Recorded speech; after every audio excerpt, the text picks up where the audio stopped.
Inside the Oval Office, the most powerful man in the world leans towards his chief of staff. The tapes are rolling. The clock ticks louder than the heartbeats of the nation. "I want to tell you the truth," he says to no one in particular, though everyone in the room knows he means himself. Outside, the world is unaware. Journalists sip coffee. Bureaucrats shuffle papers. And a small burglary at the Watergate complex is beginning to ripple into a storm that will shake the presidency to its core. This is not just the story of a break-in. This is a story of ambition, paranoia, secrecy, and the slow unraveling of trust. This is Watergate.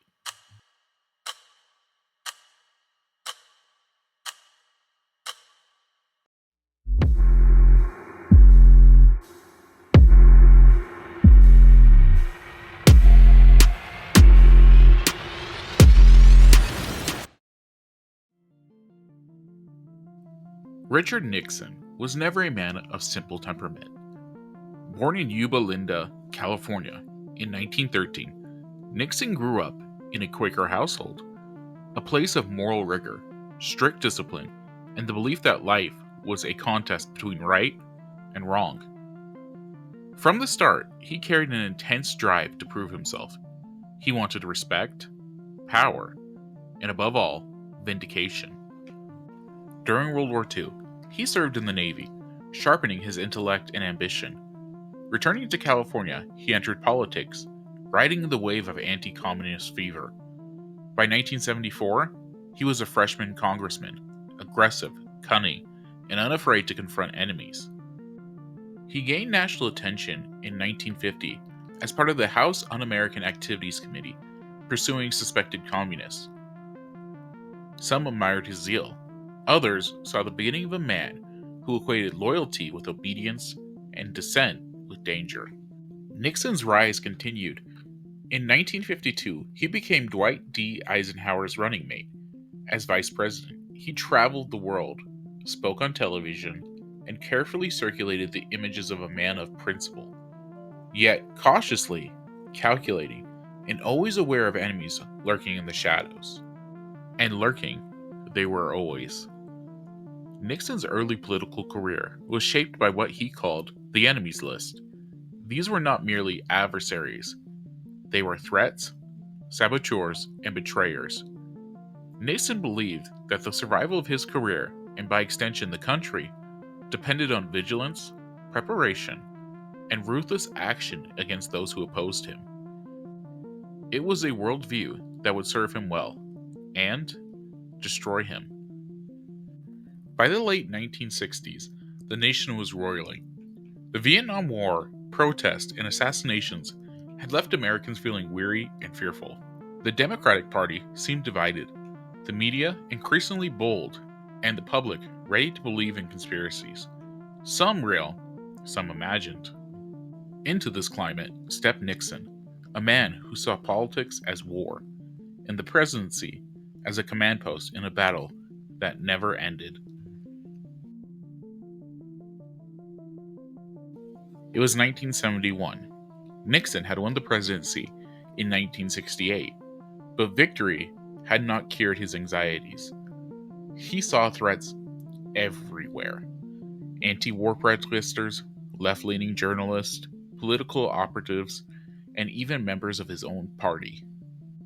To safeguard his re-election in 1972, Nixon and his inner circle established the Committee to Re-elect the President, known mockingly as CREEP. The organization's mission was straightforward in theory: secure Nixon a second term. But in practice, it became a sprawling, secretive apparatus that blurred legal and illegal activities, morally and expeditiously. H.R. Haldeman, Nixon's chief of staff, and John Edel Richmond, domestic policy advisor, ran the White House like a private army. John Mitchell, former Attorney General, became director of CREEP, lending the operation both political gravitas and ominous weight. Money flowed through opaque channels. Campaign funds were spent on espionage, intelligence gathering, and the monitoring of opponents. Targets ranged from the Democratic National Committee to journalists and academics. By early 1972, the team was ready to escalate. They recruited operatives with a mix of loyalty, ruthlessness, and criminality. Men who would eventually break into the office at the Watergate complex, plant bugs, and set off a chain of events that would shake the presidency. Even within the White House, the operation was treated as sensitive, dangerous, and unspeakable. Memo pads containing cryptic instructions, conversations were held in locked rooms. Nixon himself insisted on secrecy, often muttering about enemies and conspiracies. This was no ordinary politics. This was war. And like all wars, someone would pay the price.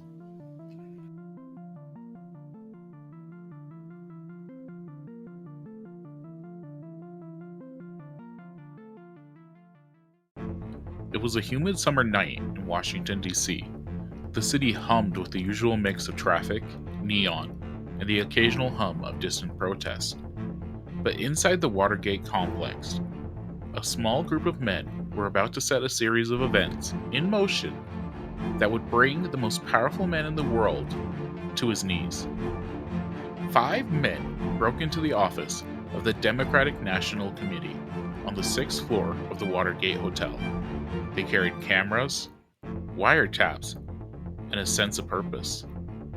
On the surface, it appeared amateurish.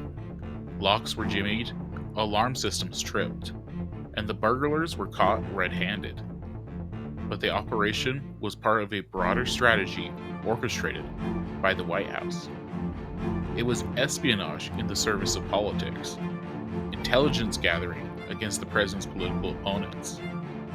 The break-in itself was messy, small, and almost absurd. The men were not professional spies, but hired operatives, some with ties to the CIA. Their motives were a mixture of loyalty to Nixon, fear, and greed. When the police arrested them, few imagined they would become the epicenter of a scandal that would redefine American politics. Early reports treated it as a burglary. Newspapers ran small blurbs. Washington insiders whispered. But no one connected the break-in directly to the White House. Yet. And inside the Oval Office, Nixon and his aides knew immediately that the situation was far more dangerous than the public understood. The men's arrest was the first domino.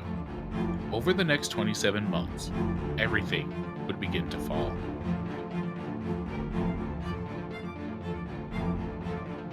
Even before the first police report had cooled, the White House swung into motion. Hush money was arranged. The CIA and FBI were contracted to obstruct investigations subtly. Plans were drawn to discredit the burglars and create plausible deniability. Nixon's closest advisors knew the stakes. The presidency itself was on the line. H.R. Haldeman and John Elder Richmond coordinated messages, rehearsed stories, and counseled secretly. It was during this period that the White House tapes became more than a record. They became insurance, a trap, and a weapon all at once. Nixon began recording conversations obsessively. Every meeting, every conversation with his staff, every whispered command was preserved. The paranoia that had defined Nixon's career now became his undoing. Every decision to lie, to delay, to obstruct only tightened the noose around him. Meanwhile, the burglars themselves, initially pawns, began to panic. They were offered money for silence. Some considered turning on the operation. Some did. But the first cracks in the cover-up were small, almost imperceivable. A missing tape reel, a hesitant aide who remembered more than he should, journalists who asked the wrong questions, and one reporter, in particular, would begin to notice patterns that no one yet else could see.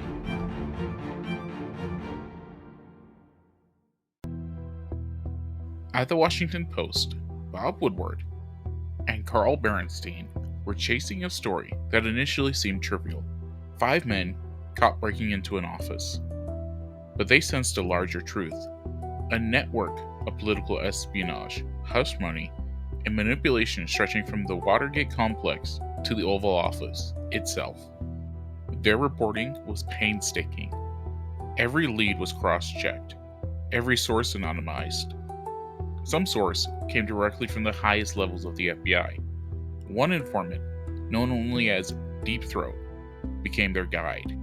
"Follow the money," he whispered in a damp parking garage outside DC, a phrase that would become a rallying cry for journalists ever after. Woodward and Berenstein traced funds, tracked connections, and slowly began to reveal the machinery behind the break-in. Meanwhile, Nixon's aides dismissed the press as conspiracy-minded. They underestimated the persistence of 2 young reporters and the appetite of a public already skeptical of government. Television was a powerful force. By the early 1970s, Americans could see and hear the scandal unfold in their living rooms. The press, once differential, now had teeth. And the more Nixon tried to suppress the story, the more it spread. Each denial, each obscurification became evidence of guilt in the court of public opinion. The stage was set. The presidency, once a fortress, had cracks. And the journalists who followed the story had unwillingly become the architects of accountability in a new era of investigative reporting.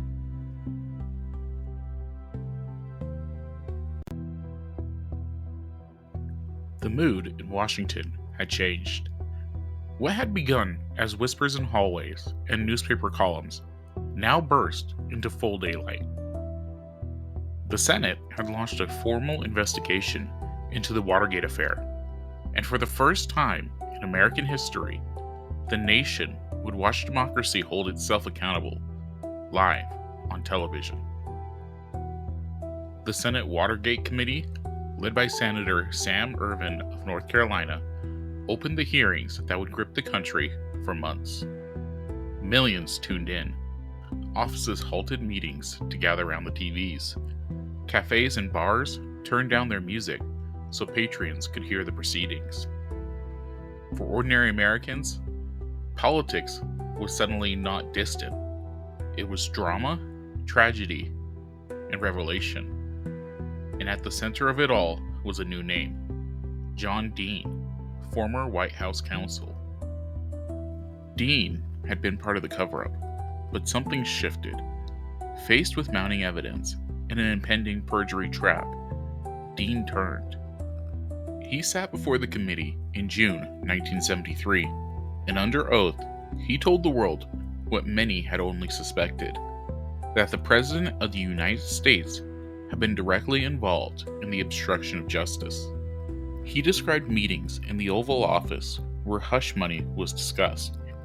He detailed the climate of fear that surrounded Nixon, an atmosphere where loyalty was rewarded, but truth was dangerous. I began by telling the president that there was a cancer growing on the presidency, and if the cancer was not removed, the president himself would be killed by it. I also told him that it was important that this cancer be removed immediately because it was growing more deadly every day. Those words landed like thunder. In living rooms across America, citizens heard them. A cancer on the presidency, and began to see their leaders in a new light. Nixon's approval rating plummeted. Lawmakers began to distance themselves. And inside the White House, the fortress mentally deepened.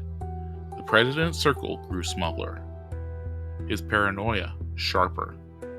But the most damning revelation was still to come, hidden not in the testimony, but in sound. It began almost by accident. In July 1973, Alexander Butterfield, a little-known aide, was asked a routine question during the Senate's questioning.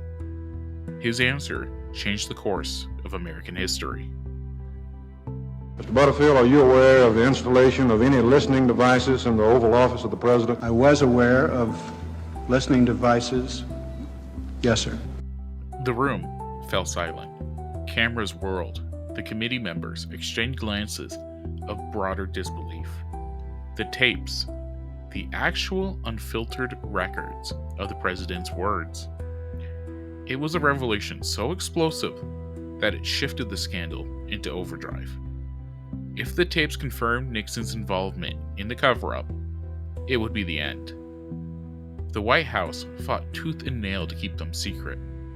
Nixon claimed executive privilege, that the president's communications were immune from scrutiny, but the courts disagreed. By October 1973, the battle reached a breaking point. When Special Prosecutor Archibald Cox demanded access to the tape, Nixon ordered Attorney General Elliot Richardson to fire him. Richardson refused and resigned. Deputy Attorney General William Russhouse also refused and resigned. Finally, Solicitor General Robert Broke carried out the order. Cox was fired. It became known as the Saturday Night Massacre, and it horrified the country. Protest erupted. Letters flooded Congress. Even Nixon's allies in the Republican Party began to waver. The president appeared on television days later, pale and stiff. In all of my years of public life, I have never obstructed justice. And I think, too, that I could say that in my years of public life, that I welcome this kind of examination, because people have got to know whether or not their president's a crook. Well, I'm not a crook. I've earned everything I've got. I am not a crook, he declared to a skeptical press, but the damage was done. By spring 1974, after a prolonged legal battle, the Supreme Court ruled unanimously that Nixon must surrender the tapes. When they were finally released, the contents left no room for interpretation. On June 23, 1972, just 6 days after the Watergate break-in, Nixon had instructed his aides to use the CIA to block the FBI investigation. "Play it tough," he said on the tapes. "That's the way we're going to play it, and we're going to play it that way." That was the smoking gun. The unambiguous proof that the president had orchestrated the obstruction of justice. The system had him concerned.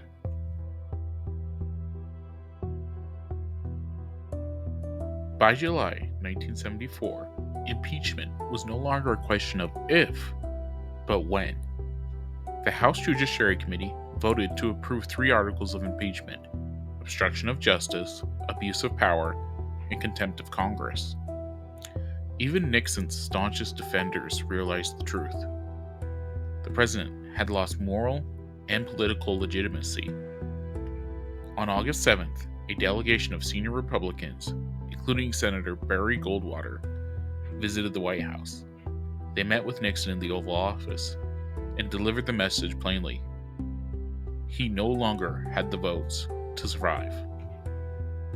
"You don't have more than 15 senators," Goldwater told him quietly. "You're finished." That night, Nixon walked the halls of the White House alone. He spoke to portraits of Lincoln and Jefferson. He called Henry Kissinger into the room and knelt to the floor, praying out loud, his voice breaking. The next day, August 8th, 1974, Richard Nixon appeared on national television. The interests of the nation will require. I have never been a quitter. To leave office before my term is completed is abhorrent to every instinct in my body. But as president, I must put the interests of America first. He paused, struggling to maintain composure. Therefore, I shall resign the presidency effective at noon tomorrow. Vice President Ford will be sworn in as president at that hour in this office. The words fell heavy across the country. Americans sat in stunned silence. Some wept, others cheered, but everyone understood they were witnessing history, the first resignation of a U.S. president. On August 9th, Nixon boarded Marine One from the south lawn of the White House. He turned to give one last wave, the famous double V sign, before the helicopter lifted off. The engines roared. The image was captured by cameras and imprinted on the American conscience forever. Inside the aircraft, aides said he was silent for most of the flight. Finally, he whispered, "I hope I have not let you down." He had, but he had also forced America to confront a truth it could no longer ignore: that the highest office in the land was not above the law.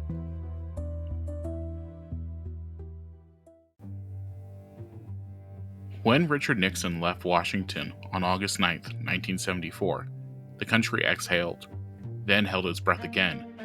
The storm was over, yet the air still carried the charge of crisis.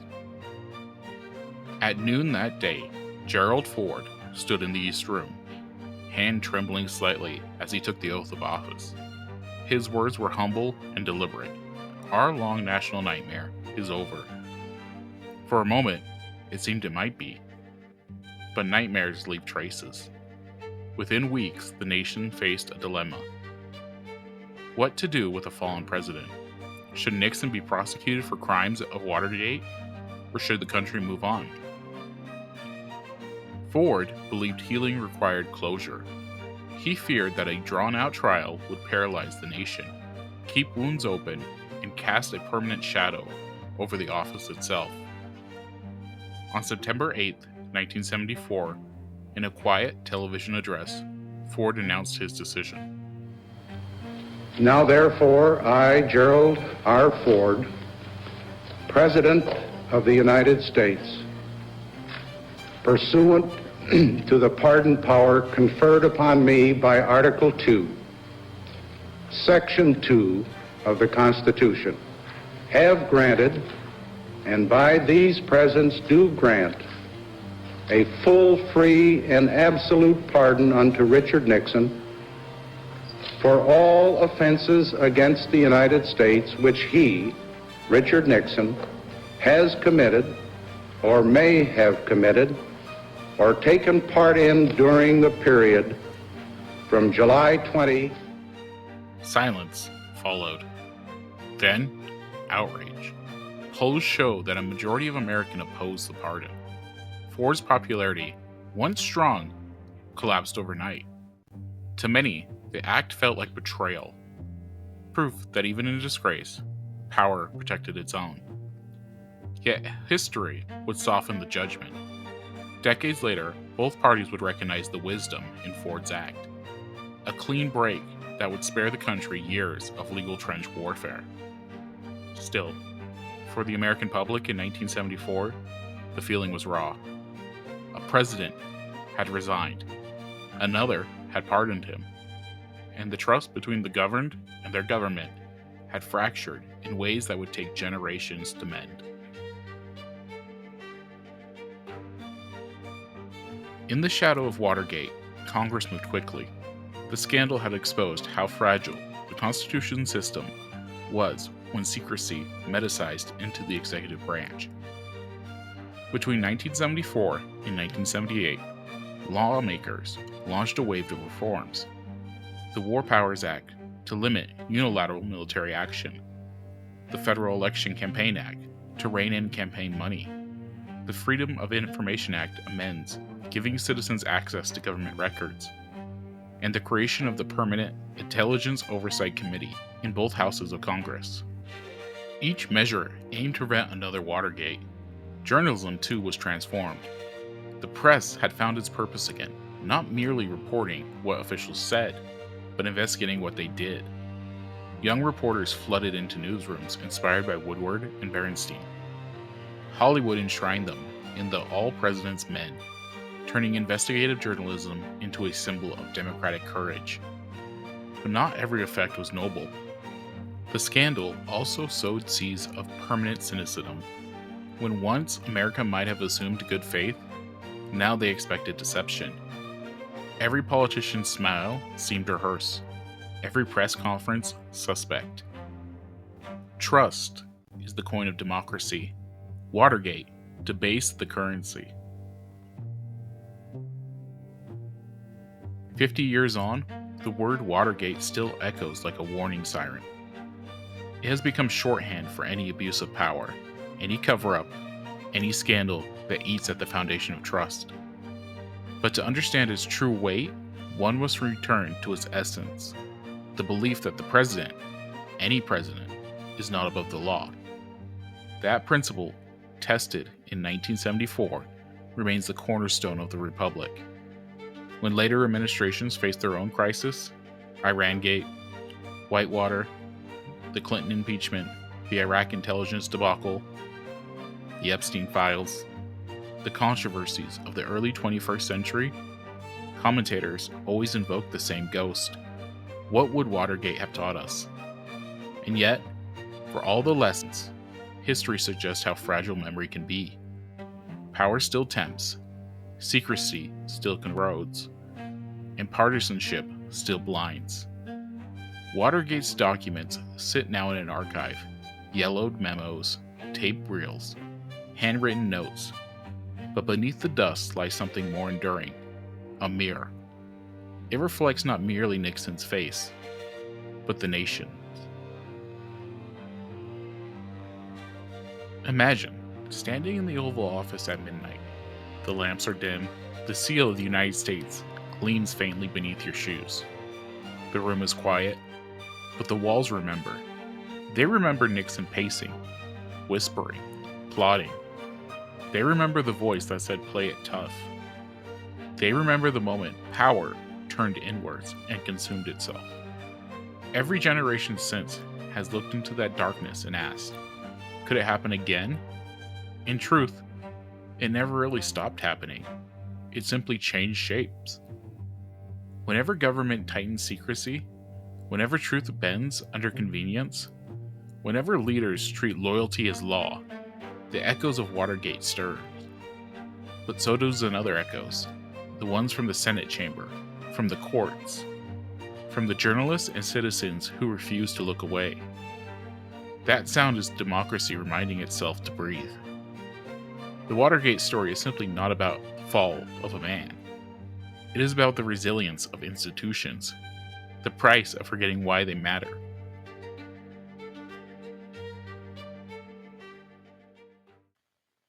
In the end, Nixon's tragedy was America's test. In America, bruised, but unbroken, past it. The real question is whether we still remember how.